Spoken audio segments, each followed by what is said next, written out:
बिस्मिल्लाहिर्रहमानिर्रहीम। Half truth यानी आधा सच के साथ मैं हूं शाहिद रैन। नाजरीन, आज जिन दो खबरों पर हम बात करेंगे उसमें पहली खबर कौमी सलामती कमेटी का इजलास और उसके हवाले से आगे क्या पेशरफ्त होने जा रही है वो आपको बताएंगे। उस इजलास में क्या अहम फैसले हुए उसके मुतालिक थोड़ा सा बात करते हुए और उसके असरात पर बात करेंगे और आने वाले दिन कितने अहम हैं, कितने मुश्किल हैं और कितने बड़े फैसले लेने हैं उसके हवाले से आपको आगाह करेंगे। और इस इजलास के फौरी बाद साबिक वज़ीर आज़म इमरान खान का सदर आरिफ अलवी से राब्ता और उन्हें पैगाम दिया कि सिपह सालार से मुलाकात के लिए दरख्वास्त करें। खान साहब सिपह सालार से मुलाकात के ख्वाहिशमंद हैं और ये खबर ब्रेक की है सीनियर सहाफ़ी इमरान मीर ने।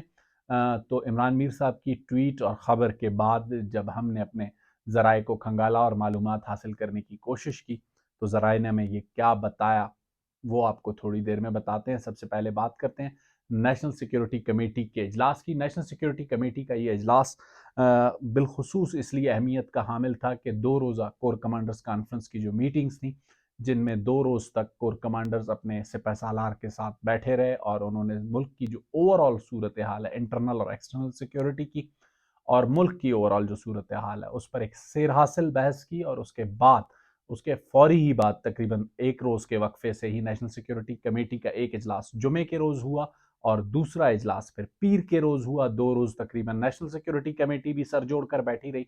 उसके बाद जो फैसले लिए गए वो इंतहाई अहमियत के हामिल हैं 2 सूबों के हवाले से, बलूचिस्तान और खैबर पख्तूनख्वा। बलूचिस्तान के वजीर दाखिला मीर ज़ियाउल्लाह लांगो ने अपना एक बयान इस मीटिंग पर जारी किया और उन्होंने उन फैसलों की तौसीक की, ना सिर्फ उन्हें मुल्क और कौम की ज़रूरत करार दिया। खैबर पख्तूनख्वा की जानिब से हनूज अभी तक खामोशी है। खैबर पख्तूनख्वा क्योंकि नेशनल सिक्योरिटी कमेटी ने जो सबसे बड़ा फैसला लिया है वो दहशत गर्दी के ख़िलाफ़ लिया है, तो उसमें इस वक्त जो सबसे ज़्यादा मुतासर सूबे हैं वो खैबर पख्तूनख्वा और बलूचिस्तान है।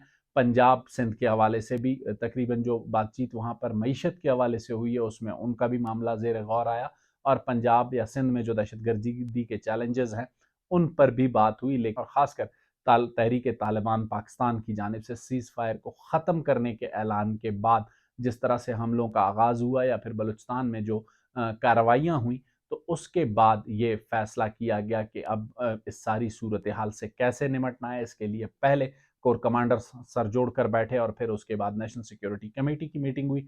उसमें वाज़े तौर पर एक लाइन ली गई कि जब तक जो है दहशतगर्दी के जिन को काबू नहीं किया जाता, मईशत को काबू करना बड़ा मुश्किल होगा। इसलिए दहशतगर्दी को कुचलने के लिए जो फैसले हैं उनकी मईशत पर भी असरात होंगे और इसके लिए जो लाएमल तरतीब दिया गया है एपेक्स कमेटियों को दोबारा 4 सूबों में फ़ाल किया जा रहा है।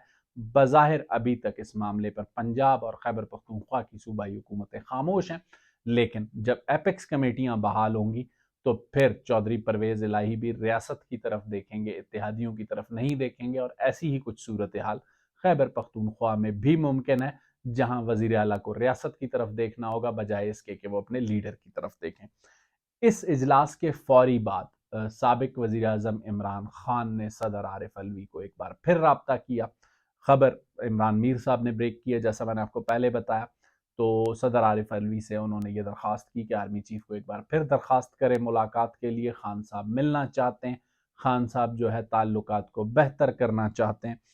तो इमरान मीर साहब की खबर में ये मेंशन है कि आर्मी चीफ ने पैगाम मिलने के बाद सूरत हाल से वज़ीर आज़म को आगाह कर दिया है। और अगर आपको याद हो तो साबिक chief of army staff general Qamar Javed Bajwa, जिन आखिरी दिनों में इमरान खान उनसे मिलना चाह रहे थे या जो उनकी आखिरी 2-3 मुलाकातें हुई थी, तो उसके लिए भी उन्होंने वज़ीर आज़म को इत्तला दी थी और मौजूदा आर्मी चीफ ने भी वज़ीर आज़म को इसकी इत्तला दी है। और अब वज़ीर आज़म की जानिब से मुमकिन तौर पर गुमान ये किया जा रहा है कि इस मुलाकात की इजाज़त बिल्कुल दी जाएगी। और उसकी वजूहात ये हैं कि नेशनल सिक्योरिटी कमेटी में जो फ़ैसले किए गए वो कौमी फ़ैसले हैं और वज़ीर आज़म चाहेंगे कि इन फ़ैसलों को तमाम सियासी क़ुव्वतों की तौसीक हासिल हो।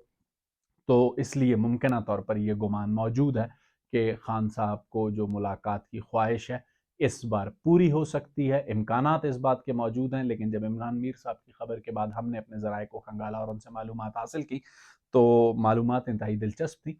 उन्होंने ये बताया कि खान साहब जिस दिन से नए आर्मी चीफ की तकर्री हुई है उस दिन से ख्वाहिशमंद हैं कि किसी तरह से उनका राब्ता سپہ سالار سے ہو سکے۔ پہلے ہی روز جب وہ صدر عارف علوی سے ملنے کے لیے گئے تھے، جو ان کی کال آن میٹنگ تھی، تو وہیں پر بھی عارف علوی صاحب کی یہ خواہش تھی کہ خان صاحب سے سپہ سالار ٹیلی فون پر گفتگو کریں، لیکن بڑی طریقے سے خاموشی سے اور جو ہے نا اس پر معذرت کر لی گئی۔ لیکن اب جو صورتحال ہے اس میں ذرائع کا یہ کہنا ہے کہ ملاقات ہو بھی سکتی ہے اور نہیں بھی ہو سکتی، اس پر کچھ نہیں کہا جا سکتا، لیکن ملاقات کی خواہش پہلے دن سے تھی، ایک بار پھر ظاہر کی گئی ہے۔ تو اب کیا خان صاحب کیا کرنے جا رہے ہیں؟ خان صاحب کے پاس فی الحال آپشنز نہیں بچے اس وقت۔ خان صاحب جو کچھ بھی کرنا چاہ رہے ہیں، خان صاحب اس ملاقات میں جتنا بھی جسے کہتے ہیں اعتماد سازی کی کوشش کریں، فضا بنانے کی کوشش کریں، ذرائع کا یہ کہنا ہے کہ اسٹیبلشمنٹ، خاص کر چیف آف آرمی اسٹاف، ایک ون پوائنٹ ایجنڈے پر ہیں کہ پولیٹیکل میٹرز میں فوج کا کوئی لینا دینا نہیں ہے، اور یہی بات جو پہلے دن سے موقف ان کا ہے وہ خان صاحب کو بتائی جائے گی۔